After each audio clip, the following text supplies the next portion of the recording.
आदरणीय बंधुओं, आप सभी का आज 24 अक्टूबर इस रविवासरीय जीवन कैसे जिए में बहुत बहुत स्वागत। आप सभी का इस शरद ऋतु के आगमन के बिंदु पर भी और शरद पूर्णिमा के पश्चात ये प्रथम रविवार को आप सभी का बहुत बहुत स्वागत, आभार। आइए आज का सुमधुर भजन आपकी नजर।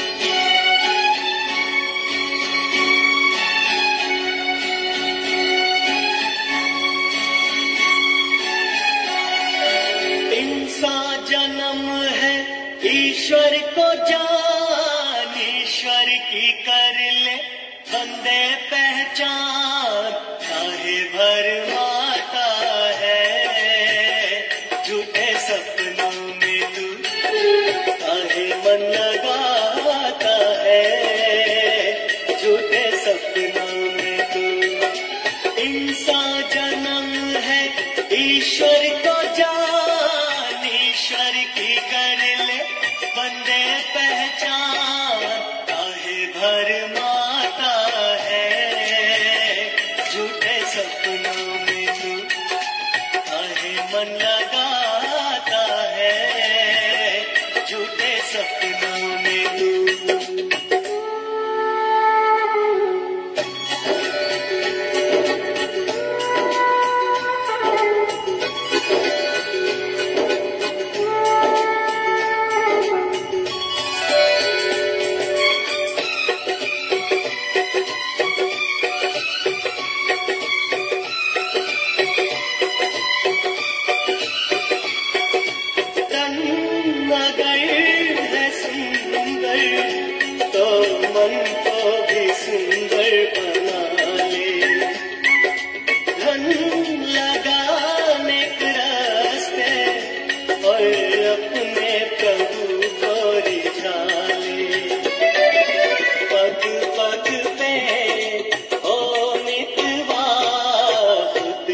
जिया जाता है, झूठे सपनों में तू ताने मन लगाता है, झूठे सपनों में तू ताने भरमाता है, झूठे सपनों में तू भूला क्यों ये जाता है, झूठे सपनों में तू दिल को फंसाता है, झूठे सपनों में तू।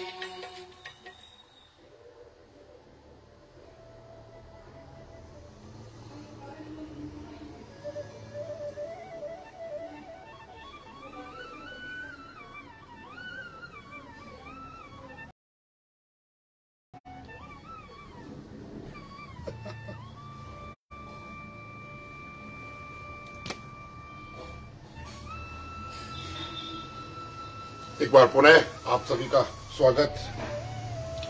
आइए आज का तुकमंजरी साहब का अगला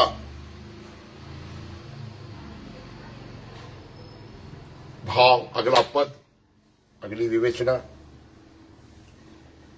एक बहुत ही विशेष बात मेरे मन में है, जो आज की बात शुरू करने से पहले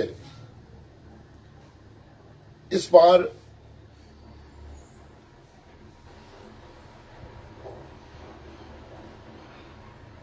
ये जो नवरात्रि के कार्यक्रम महोत्सव रहे, इस कार्यक्रम में हम लोग अपने धाम सिरसागंज में थे और वो कार्यक्रम बहुत धूमधाम से मनाया गया। काफी उसका साधुवाद, उसका प्रशंसा अपने साईं आवतराम धाम सिरसागंज को वहां पर रहते हुए मिली, क्योंकि उत्तर प्रदेश में संभवतः गरबा इत्यादि का कार्यक्रम पहली बार किया गया, तो काफी लोगों ने उसको सराहा। मुझे बहुत ही अच्छा लगा इस बार हम धाम पर जाकर ये कार्यक्रम कर सके। उसकी मैं आपको सभी को बधाइयां और शुभकामनाएं देता हूं। आइए आज का पद तुकमंजरी साहब का। सोरठ मैला पंजवा कर स्नान सिमर प्रभु अपना, मन तन भय आरोगा, कोट विघन लाथे प्रभु शरणा, प्रगटे भले संजोगा, प्रभु वाणी सबद सुभाख्या, गावो सुनो पढ़ो नित भाई, गुरु पूरे तू राख्या, साचा साहिब अमित बनाई, भगत बछल दयाला, संता की पैज रखदा आया, आद बिरद प्रतिपाला, हर अमृत नाम भोजन नित भुंचो, सरब बिला मुख पावो, जरा मरा ताप सब नाठा, गुण गोविंद नित गावो, सुनी अरदास स्वामी मेरे, सलभ कला बन आई, प्रगट भई सगले जुग अंतर, गुरु नानक की वड्याई, बोल गुरु नानक देव की जय। कर स्नान सिमर प्रभु अपना, तन मन भय आरोगा। जीवन कैसे जिए में सर्वाधिक महत्वपूर्ण बात, कर स्नान। सर्वप्रथम हम स्नान इत्यादि करके सिमर प्रभु अपना, अपने प्रभु का सुमरन करें। मन तन भय अरोगा। स्नान इत्यादि से हमारा तन पवित्र होता है और सुमिरन करने से हमारा मन पवित्र होता है। हे भाई, स्नान करके अपने प्रभु का नाम सिमर करके मन अते शरीर सारे निरोग हो जाते हैं। कोट विघन लाथे प्रभु सरना, प्रगटे भले संजोगा। और स्नान और ध्यान सुमरन करने से,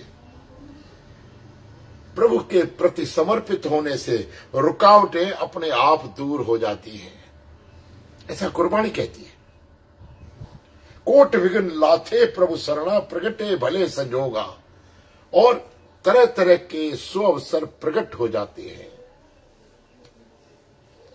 प्रभु बाणी शब्द सुभाख्या, गुणा दी बाणी सुन के श्रेष्ठ प्रभु दे जस का उच्चारण करके, उसकी जस का गान करके, गावो सुनो पढ़ो नित भाई, गुरु पूरे तू राखिया रहाओ। हे गुरमुख भरावो, तुसी भी हर रोज प्रभु दे जस गाया करो, प्रभु दे सुमरन की, प्रभु दे ध्यान दी, परम प्रभु की कीर्तन दी, यशों की गान करो। सुनो अत्ते पढ़ो, पूरे गुणा नू तानू रख लिया है।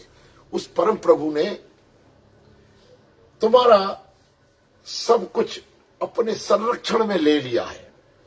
साचा साहेब अमित वडाही, भगत बछल दयाला। वो परम प्रभु परम दया का परम दयावान है और बहुत ही दयालु है। साचा साहेब अमित वडाही, भगत बछल दयाला। हे मेरे भाई, प्रभु सदा कायम रहने वाला है, उसकी वड्याई भी बेअंत है। वो भक्तां दी नाल प्यार करने वाला है, वो बहुत दयालु है। संता की पैज रखता है और सदैव संतों की पैज यानी इज्जत। अच्छा, हम लोग सिंधी में कहते हैं इज्जत जी रह जी अच्छे।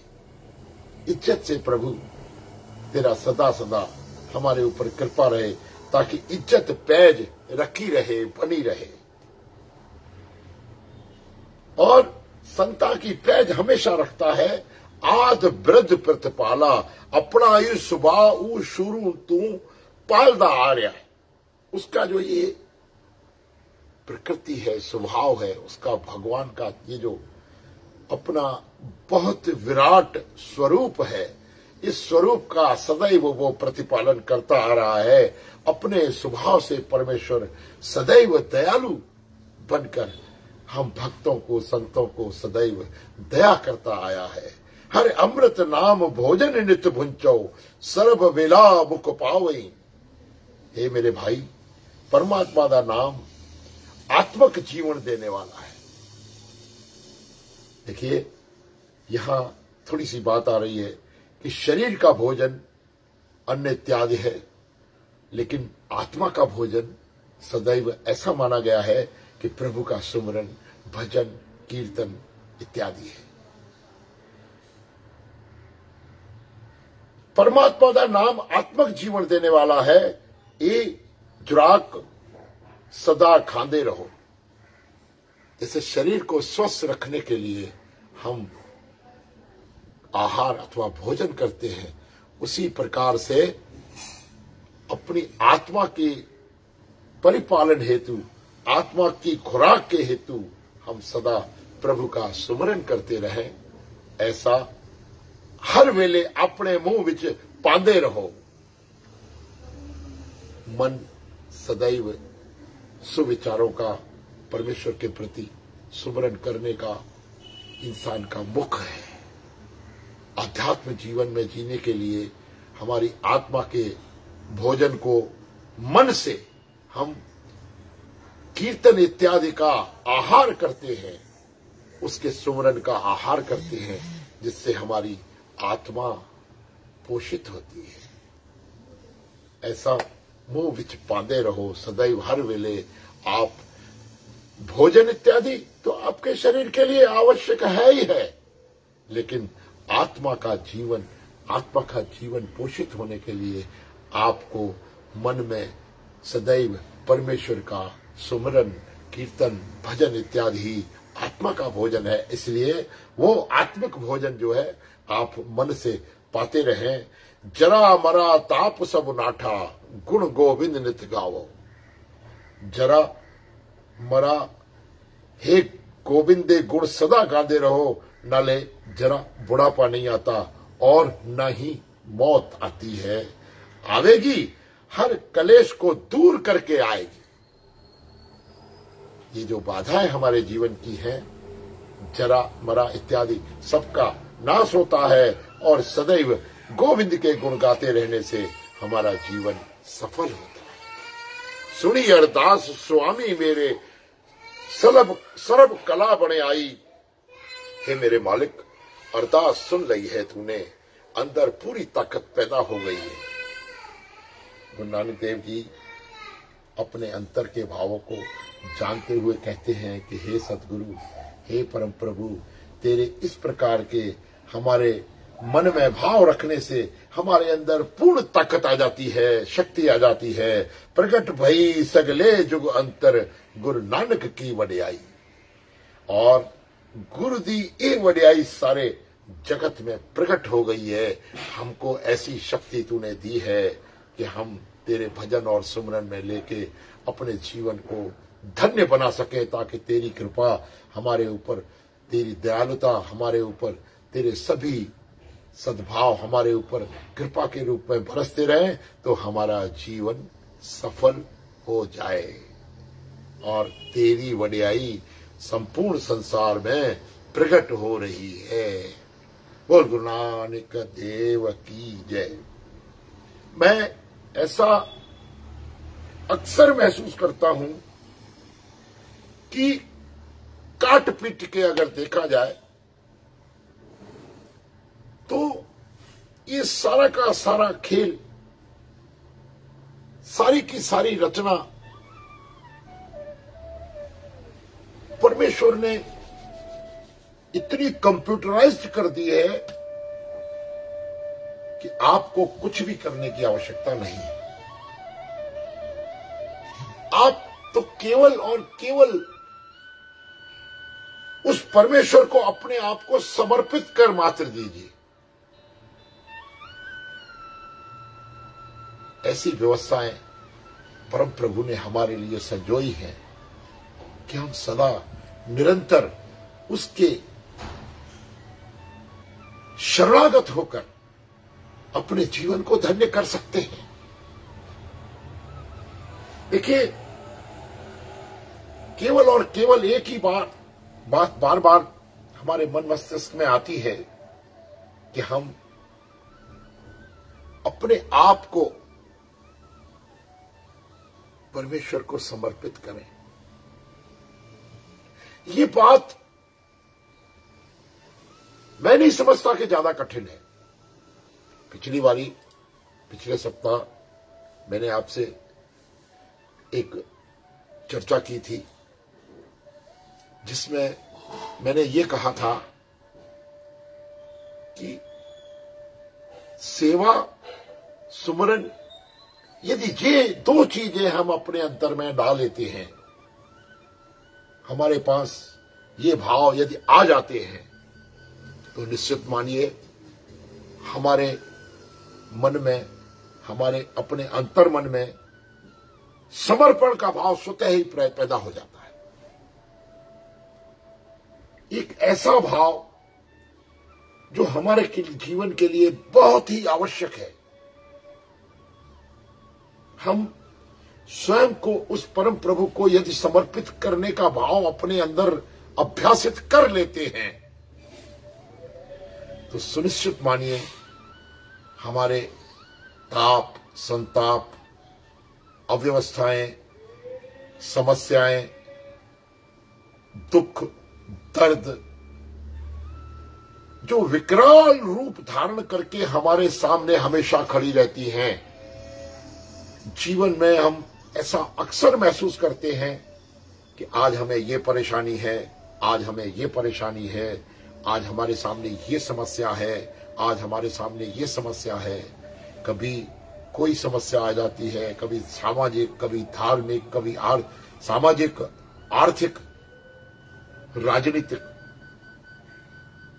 इत्यादि समस्याएं हमेशा हमारे सामने ऐसा विकराल रूप धारण करके खुले मुंह से हमारे सामने हमको हमेशा निगल लेने के लिए हमारे जीवन में आती रहती है।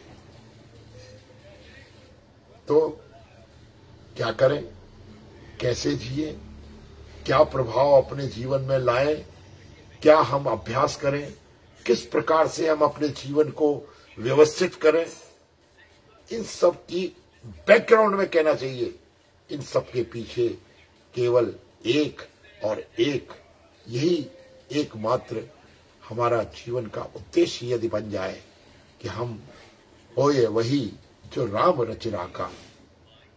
होना तो वैसे भी वही है जो प्रभु ने तुम्हारे लिए सुनिश्चित कर दिया है। जो आपको अपने जीवन में देखना है वो तो आपको देखना ही है। जो आपको आपके जीवन में भोगना है वो तो भोगना ही है। तो यदि छोटी सी बात को अगर ध्यान ले लिया जाए कि प्रभु मेरे जीवन में जो भी है वो सब तेरा दिया हुआ ही है, अथवा ये कहा जाए कि जो भी मेरा जीवन में घटनाक्रम चल रहा है वो भी आपके द्वारा प्रदत्त है। आप जैसा चाहें वैसे मेरी व्यवस्था रहे। वैसे भी तो आप कुछ कर नहीं सकते, आपके हाथ में कुछ नहीं है। हां, इतना अवश्य है कि आपके लिए जो भी विधि का विधान है, जो भी परमेश्वर ने आपके जीवन में व्यवस्थित कर रखा है, वो तो आपको किसी भी तरह से भुक्त करना पड़ेगा, भोगना पड़ेगा। यही भवसागर है।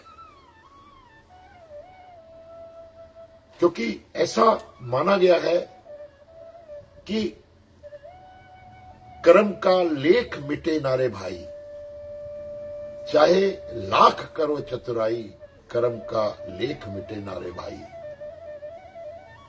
इस एक दिन इसी किस्मत के कारण बन को गए रघुराई, कर्म का लेख मिटे नारे भाई। मर्यादा पुरुषोत्तम भगवान राम के जीवन में भी ऐसी व्यवस्थाएं, ऐसी निधि, ऐसी विधि विधान आया जो उनको उनके हिसाब से, उनकी व्यवस्थाओं के हिसाब से, उनके विधि के विधान से, जिसको हम और आप किस्मत भाग्य कह लेते हैं, वो कर्म फल उनको भी भोगना ही पड़ा। एक मुझे छोटी सी कहानी याद आ रही है। उसमें एक बहुत ही वृद्ध संत महात्मा पुरुष थे। वो सदैव अपने आश्रम में, कुटिया में रहा करते थे। काफी वृद्ध हो चले थे और वो उनके साथ उनका एक शिष्य था जिसका नाम गोविंद था। तो वो गोविंद सदैव उनकी सेवा में लगा रहता था। प्रातःकाल स्नान कराने से लेके अंतिम प्रहर में शयन कराने तक सभी सेवाएं वो उन संत पुरुषों की करता रहता था और उसको वो बहुत प्यार करते थे। एक दिन ऐसा हुआ कि वो जो गोविंद नाम का व्यक्ति था, बेटा था, उनका शिष्य था, उन्होंने उससे कहा, अरे गोविंद, तू मेरी सेवा में इतना रहता है तो तू थक जाता होगा, तू परेशान हो जाता होगा। बोला, नहीं प्रभु, मुझे आपकी सेवा से ऊपर कुछ और नहीं है। मैं बहुत ही कृतकृत्य हो जाता हूं।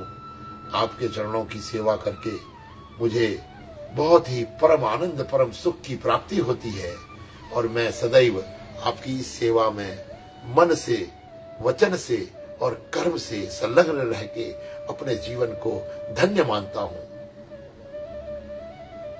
संत पुरुष बहुत प्रसन्न रहे और सभी समय कटता रहा। एक दिन ऐसा आया कि वो गोविंद नाम का शिष्य बुखार से अथवा किसी बीमारी से परेशान हो गया और उसको शरीर में काफी बेचैनी आई, दुख संताप हुआ और वो गुरु महाराज की सेवा के लिए उद्यत न हो सका, वो वहीं कुटिया के बाहर गुरु महाराज की सेवा के लिए न कुछ करते हुए भी असहाय स्थिति में पड़ा रहा। परंतु ऐसा कहानी में लिखा हुआ है कि उस वक्त जब अपनी सेवा के लिए, अपने किसी कार्य के लिए उस संत पुरुष ने गोविंद को बुलाया, हे गोविंद आओ ये कार्य करो। उस वक्त स्वयं भगवान प्रभु परमपिता परमेश्वर उसकी सेवा में आ गए, उद्यत हुए और गोविंद के स्थान पर वो सभी कार्य जो गोविंद उनको दैनिक क्रियाएं कराता था, ले जाना, हाथ पकड़ के ले जाना, स्नान कराना, ध्यान इत्यादि, पूजा इत्यादि के लिए सभी साधनों का जुटाना, ये सब परम प्रभु स्वयं गोविंद के रूप में आकर करने लगे। ऐसी बात अद्वितीय तो उनको पता न चला गुरु महाराज को कि ये गोविंद ही है अथवा साक्षात परमेश्वर मेरी सेवा में है। परंतु कुछ समय बाद, 2, 4, 6 घंटे बाद जब उन्होंने उस गोविंद का हाथ पकड़ा तो उसने कहा कि आज तुम्हारे हाथ कुछ कोमल दिखाई दे रहे हैं मुझे, ऐसा क्यों है? गोविंद कुछ न बोला। जो परम प्रभु परमेश्वर के रूप में भगवान कृष्ण उसके सामने उसकी सेवा में रत थे, वो कुछ न बोले। समय बीत गया, दिन, 2 दिन, 4 दिन, 10 दिन बीत गए। वो लगातार सेवा में लगा रहा और तब तक गोविंद भी धीरे धीरे करके स्वस्थ होने लगा। कितनी अजीब बात थी। इस दरमियान तीसरे अथवा चौथे दिन गुरु महाराज को यह एहसास हुआ कि ये गोविंद का हाथ नहीं है, ये कुछ अलग है। तो उन्होंने उससे पूछा, रे गोविंद तू सच बता, तू कौन है? भगवान कृष्ण जो गोविंद के रूप में थे मुस्कुराए और उन्होंने उनको कहा, हे प्रभु, हे मेरे स्वामी जी, हे गुरु जी, हे संत पुरुष, मैं कृष्ण हूं। तो उन्होंने कहा कि हे कृष्ण, मेरा तो जीवन धन्य हो गया। मुझे एक बात बताओ कि तुम इतने दिनों से मेरी सेवा में रत हो। मेरी ये स्थिति है कि मैं कभी भी स्वयं उठ नहीं पाता, चल नहीं पाता। मेरे पता नहीं किन कर्मों का ये फल है। तुम तो मेरे सारे कर्मों का बंधन काट सकते हो। मेरे जीवन में ये परेशानियां, ये व्यवस्थाएं, ये समस्याएं, जो भी मुझे ऐसा महसूस होता है कि मेरे जीवन पर बोझ है, हे गोविंद, हे मेरे कृष्ण, यदि तुम चाहो तो पलक झपकते ही ये मेरी सारी व्यवस्थाओं को तुम बंधन मुक्त कर सकते हो। जो मुझे तकलीफें हैं इनका तुम काट सकते हो। भगवान कृष्ण उस वक्त मुस्कुराए। उन्होंने कहा, इसमें कोई शक नहीं कि यदि मैं चाहूं तो मैं तुम्हारे इन बंधनों को, इन व्यवस्थाओं को, इन अव्यवस्थाओं को, इन संकटों को, इन व्याधियों को, इन समस्याओं को तुरंत काट सकता हूं। लेकिन हे गुरुवर, हे श्रेष्ठ, आपको मैं बहुत प्यार करता हूं और यदि प्यार करता हूं बहुत, तो मैं ये नहीं चाहता कि आपके जीवन में, इस जीवन के बाद अगले जन्म तक कुछ भी भोग का फल, कर्म का फल कुछ बाकी रहे। भगवान कृष्ण बहुत ही अनुनय और विनय के साथ उन्होंने उसको बताया कि जो भी आपके कर्म के फल हैं वो तो आपको काटने ही है, और ऐसी व्यवस्था, विधि का विधान है। हे भगवान, मैं इसमें कुछ नहीं कर सकता, बल्कि मैं तो ये चाह रहा हूं कि आपका ये जो इस जन्म के या पिछले जन्मों के कर्मों का फल है वो या आप यही के यही उसका पूर्ण रूप से फल प्राप्त कर सकें और आगे के जो भी बंधन है आपके निर्बल होके आप मोक्ष को प्राप्त होवे, ताकि ये सारे कष्ट, दुख, दर्द, संताप आपके इसी जन्म में इन्हीं कर्मों के फल को भोगते हुए पूर्ण होवे। क्योंकि मैं आपसे बहुत प्रेम करता हूं। भगवान की ऐसी बात सुनकर वो संत पुरुष गदगद हो गए, उनकी आंखों से जल बरसने लगा और वह जल भगवान के चरणों को धोने लगा। कहने का अर्थ ये है कि देखिए, परमपिता परमेश्वर भी हमको दुख, कलेश अथवा दुखों का फल अथवा कर्मों का फल हमको नहीं काट सकते। उनकी बात ऐसी है कि उनको काटने के लिए वो चाहे तो हमारे सारे जीवन के पाप, क्षोभ, व्यवस्थाएं, अव्यवस्थाएं, हमारे बंधन, सब दुख, पाप, परिवार जो भी है हमारा काट सकते हैं। लेकिन उन्होंने भी यहां ऐसा शिक्षा अथवा ऐसा ज्ञान इस कहानी के माध्यम से दिया कि हमारे कर्मों का फल हमारे इस जीवन में, इस जन्म में भोगना ही है। उसको आप सहज स्वभाव परम प्रभु को समर्पित करते हुए, अपने आप को परम प्रभु का स्मरण करते हुए, आप स्वयं को उस परम प्रभु को समर्पित करते हुए, तेरे कांटों से भी प्यार, तेरे फूलों से भी प्यार, ऐसा भाव अपने मन में सुनिश्चित करते हुए हम जीवन जिए। गहरी बात नहीं है, बहुत ही सादा सी बात है कि हम जो कुछ भी हमारे मन में, जीवन में कई एक प्रकार के दुख आते हैं। दुख जो भी है, कई बार हम लोग विवेचना कर चुके हैं कि दुख हमारी केवल मन की सोच है और मन में उठने वाले विचार ही हमको महत्वाकांक्षाओं के वशीभूत करके उनके अंदर भटका के, कई एक विधियां ऐसी होती हैं कि हम दुख का अनुभव करते हैं। और यदि ये दुख का अनुभव हम अपने विचारों को, अपने मन को निर्मल करते हुए, मन को परमेश्वर को समर्पित करते हुए और विधि के विधान को सर्वमान्य मानते हुए यदि हम ऐसा भाव अपने अंदर रखें, तो संभवतः हमें वो दुख उतने परेशान नहीं करेंगे और हम परम प्रभु के चरणों में अपने आप को समर्पित करके उसकी कृपा के पात्र बन सकेंगे। आज ये दुखभंजनी साहब का जो पद था, उसमें सबसे पहले यही बात आई थी, प्रातःकाल स्नान करके परमेश्वर का ध्यान करें। और यही बात हमें समय समय पर कई एक जगह से मिलती है। प्रातःकाल उठकर रघुनाथा, माता पिता सिर नावै माथा।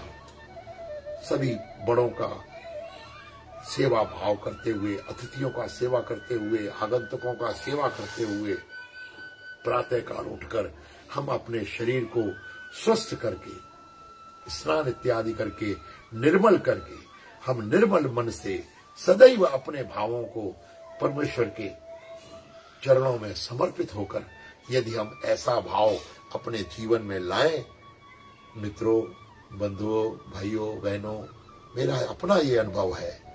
कुछ दिन आप यदि ऐसा करके देखते हैं, आवश्यकता किस बात की है? सूर्य निकलने के साथ ही साथ आप स्नान इत्यादि करें।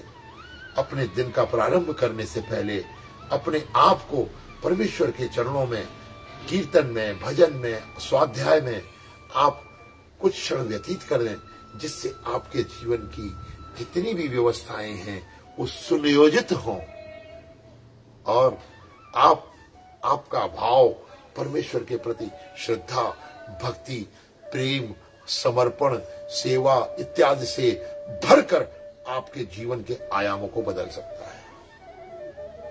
ऐसा आज के जीवन कैसे जिए की कड़ी में आप लोगों को मुझे ये कहने का परमेश्वर ने ऐसी प्रेरणा दी कि मैं आपसे जो वार्ता कर रहा हूं वो केवल और केवल सेवा, सुमरन और समर्पण के संबंधित आज का ये विषय था। आज का ये कार्यक्रम समापन की ओर बहुत बहुत आभार, धन्यवाद। ऐसा समय समय पर मुझे मेरे मित्रों के, आप सभी लोगों के मुझे टेलीफोन कॉल, मैसेजेस मिलते रहते हैं कि गुरुवर, यदि इसमें कुछ संशोधन और किया जाए, सवेरे की इस रविवार की इस जो हमारा ये कार्यक्रम आता है, जीवन कैसे जिए, इसमें कुछ संशोधन चाहते हैं। किस किस प्रकार के संशोधन वो लोग चाहते हैं, किस किस प्रकार की बातचीत जो मैं और ऐड करूं, अथवा इसको और कुछ नए संशोधित तरीके से मैं आप लोगों के सामने रखूं। आपके सुझाव सदैव आमंत्रित हैं। एक भजन और एक मुरली, ये जो प्रारंभ में हमारे कार्यक्रम को प्रारंभ करते हुए एक मुरली की धुन और एक सुंदर सा भजन मैं आपको देता हूं। यदि इसमें भी आप कोई बदलाव या कोई इसमें संशोधन चाहते हैं तो बिना किसी हिचकिचाहट के आप मुझसे कहें, मैं उस कार्यक्रम को उसी दृष्टिकोण से ले जाऊंगा। आप सभी लोगों का बहुत बहुत आभार।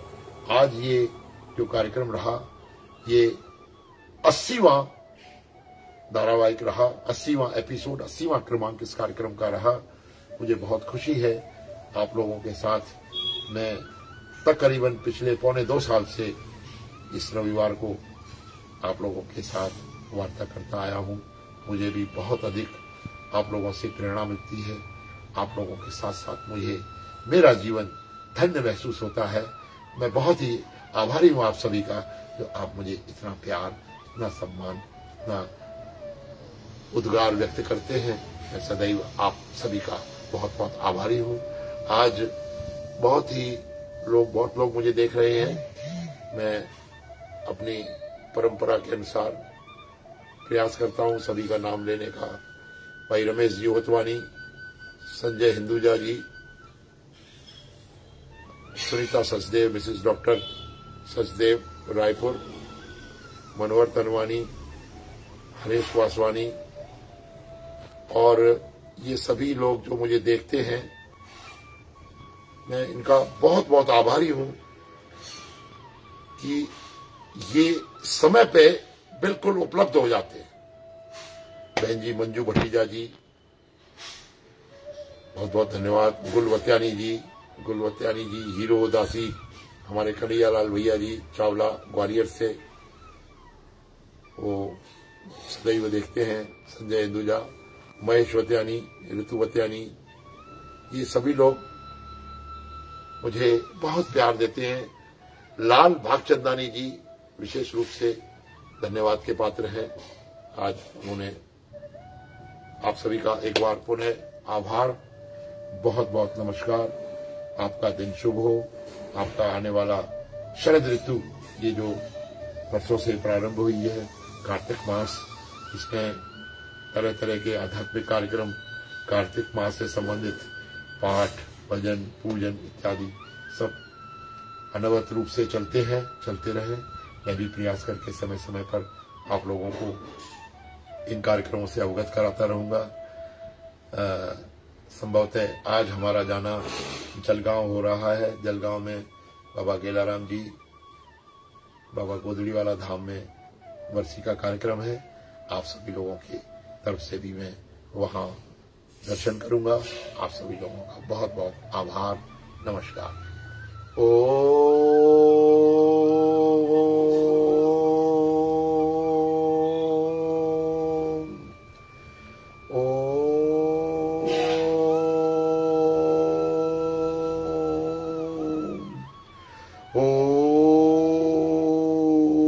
शांति शांति शांति। सर्वे भवन्तु सुखिनः, सर्वे सन्तु निरामया, सर्वे भद्राणि पश्यन्तु, मां कश्चित् दुःखभाग् भवेत्।